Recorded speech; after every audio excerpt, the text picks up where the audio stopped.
আসসালামু আলাইকুম। আজকের ভিডিওর টপিক হচ্ছে নজরবান। মানে এই নজরবান যদি কারো চোখের দিকে তাকিয়ে নজর দেন তাহলে সে কিন্তু একবারে ধ্বংস হয়ে যাবে। এটা ছোট বাচ্চাদের উপর কখনো দিবেন না।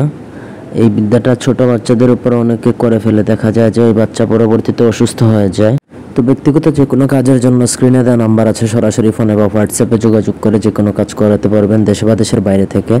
এই নজরবানটা যদি দিয়ে থাকেন কারোর উপর তাহলে সে শারীরিকভাবে একবারে ধ্বংস হয়ে যাবে, আর্থিকভাবে ধ্বংস হবে, মানসিকভাবে ধ্বংস হবে। এক কথায় তার প্রত্যেকটা দিক দিয়ে সে নষ্ট হয়ে যাবে। স্বাস্থ্যবান হলে সে রোগা, দিন দিন শুকাতে শুকাতে রোগা হয়ে যাবে, তার ব্যবসা বাণিজ্য নষ্ট হয়ে যাবে, পারিবারিক সমস্যা দেখা দিবে ইত্যাদি সব ধরনের সমস্যা শুরু হয়ে যাবে।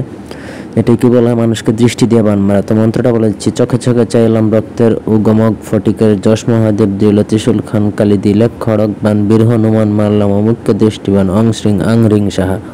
অমুকের জায়গায় শুধুমাত্র যার উপরে এই বানটা প্রয়োগ করবেন তার নামটা উচ্চারণ করতে হবে। এটার জন্য কোনো কিছু প্রয়োজন হয় না, শুধুমাত্র উস্তাদকে গুরুচণ্ডালি প্রদান করে, গুরুচণ্ডালি মানে হাদিয়া প্রদান করতে হবে, প্রদান করে আপনার সাধ্যমতো উস্তাদকে হাদিয়া প্রদান করে সিদ্ধ করে নিতে হবে। সিদ্ধ হয়ে গেলে তারপর এটা আপনি যখন তখন তার উপর এটা প্রয়োগ করতে পারবেন।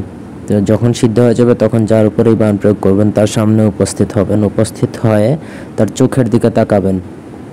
চোখের দিকে তাকিয়ে আপনি মনে মনে তার নাম সহকারে এই মন্ত্রে একবার পড়বেন, আস্তে করে একটা ফু দিবেন। সে যাতে না বুঝে এইভাবে ঠিক 121 বার পরে 121টা ফু দিয়ে তার সামনে থেকে সরে যাবেন। ব্যাস ওই দিন থেকেই কিন্তু তার শরীরে বান লেগে গেল, আর কিচ্ছু করার দরকার নেই। ধীরে ধীরে সে ধ্বংস হয়ে যাবে, এতটুকু নিশ্চিত 1000% গ্যারান্টি দিলাম, 100% না 1000% দিলাম।